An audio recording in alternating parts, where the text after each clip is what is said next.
Badou Jack. You're watching Lights Out TV. This is Lights Out. I'm Faisal Khan, and I'm here with the manager of Badou Jack, Amer Abdallah. Amer, first of all, how are you doing today? Wonderful, thank you. Thanks for having me. Excellent. How's your stay been here so far in the UK?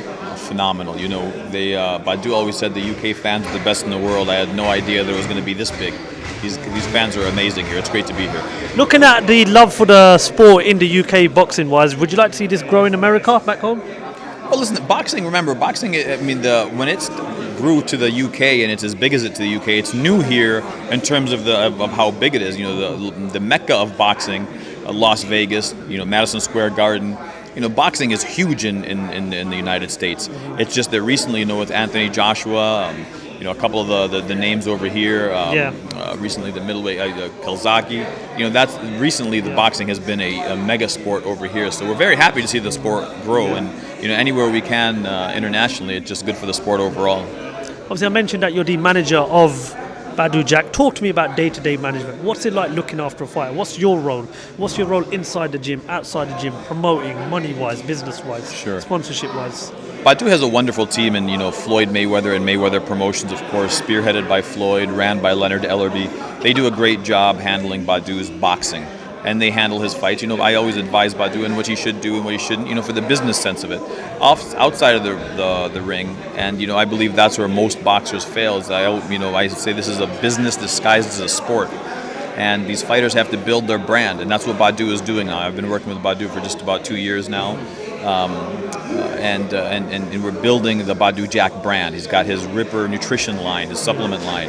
He's got the Badou Jack Foundation. He's got Badou Jack Promotions. He's got a couple other things. We're doing a lot more appearances, signings. You know, so building the fighter and his brand outside of boxing is really essential. And you know, the fights, you shouldn't be waiting for fights to get paid. Yeah. Obviously, we know you're looking after Badou Jack. Talk to me about so far, how well do you think he's progressed in his career? And as his manager, are you happy where Badou is right now? Let me tell you what the struggles that I have with Badou. Let's start there. Badou is a very humble man. He's a very down-to-earth guy. You know, he doesn't go after the glamour and the glitz and the lights and he's not that guy. I kind of push him towards that. Okay. So, I want him to be noticed more. You know, social media wasn't a big thing for him. But in today's day and age, it is huge. Just last weekend, we had Manchester Arena filled with 21,000 fans, millions of subscribers, watch two guys that made an amateur debut. And I am so impressed with what they've done, just based on social media. Yeah, YouTube. That is, YouTube following, Instagram following, you know, all their social media. They've done a phenomenal job in it, and they've capitalized, they've monetized that. And that's what fighters have to do. Today, I think that too many of them are into things that a boxer's career is so short, and it could end any day. In the gym, it could end. In a fight, it could end. There's no length of time where your contract is up. So they have to make their money as fast as they can, as soon as they can, and as smart as they can. What would your advice be to young and up-and-coming boxers? You know, what's the should-dos and the won't-dos in boxing? What would you advise them to do to stay away from the bad side, the dirty side of boxing? Question everything.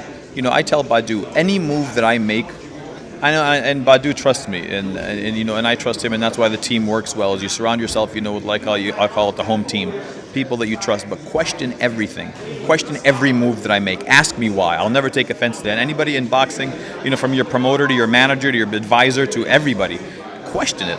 Question, why am I doing this? And understand the business. You know, a fighter, like I tell Badou, you have me as a business manager, but you're the president of this company.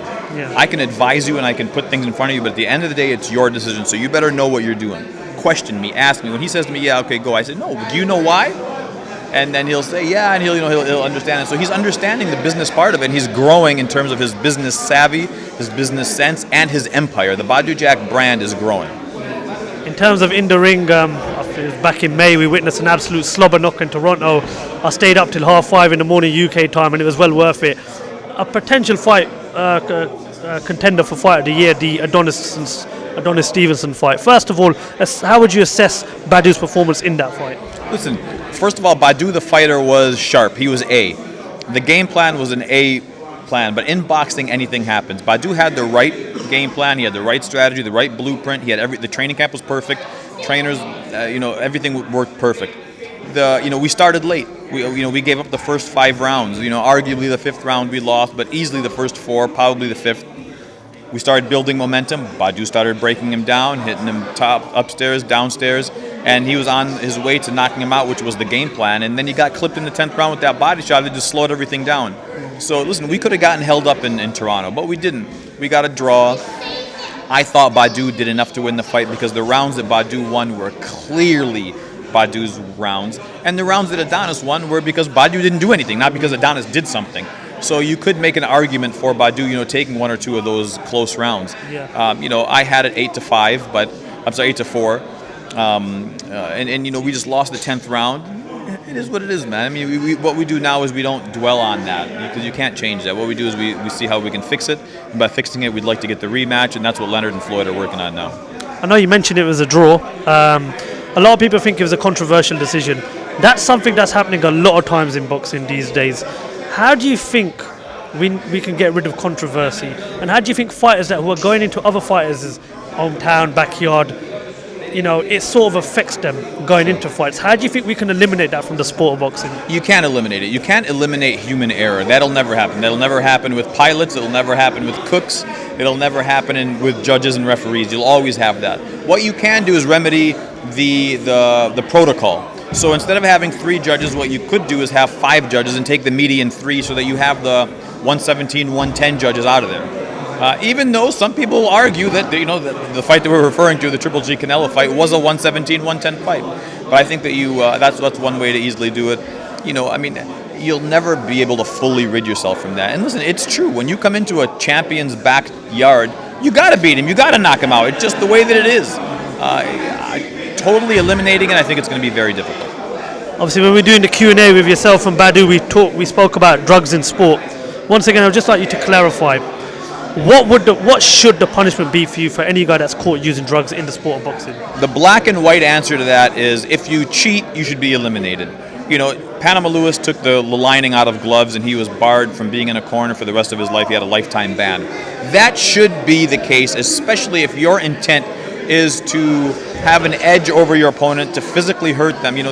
These fighters end up brain dead. They end up paralyzed. They end up disabled. They can't go back to their families. So it's a very dangerous sport that we're dealing with. But I believe, and I'm saying this openly, I believe Canelo didn't cheat. I believe that he was eating some contaminated stuff that, he shouldn't have eaten, even though, his whole team are butchers and they should know what the meat is like, and that's not the first time it's happened in Mexico.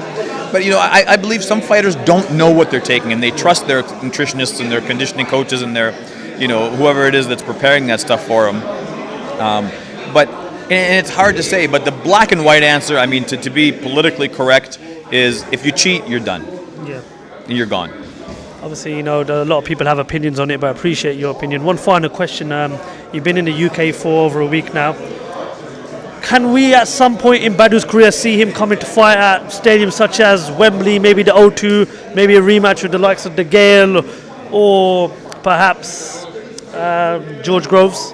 Badou's got a commanding presence in the UK, and I see it firsthand since we've been here. It's difficult for us, even as soon as we landed in the airport. He would love to fight in the UK. Floyd Mayweather, Leonard Ellerby, Mayweather Promotions, they decide all of boxing's moves with Badou, and we're very content with them. If an opportunity lands in UK, wherever it may, then so be it. Dubai, Saudi Arabia, where we'd love to be, and his fan base is growing there. We'd love to fight there. But if the question is, would you like to fight in the UK, the answer is of course.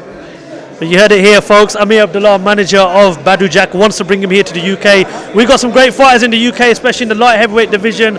Anthony Yard, Joshua Buatsi, who knows, maybe if they can win a couple of more fights, it's something we could see later down the line. Amer Abdallah, thank you very much for talking to Lights Out. Really appreciate it. Thanks for having me on, Thank you very much. No problem.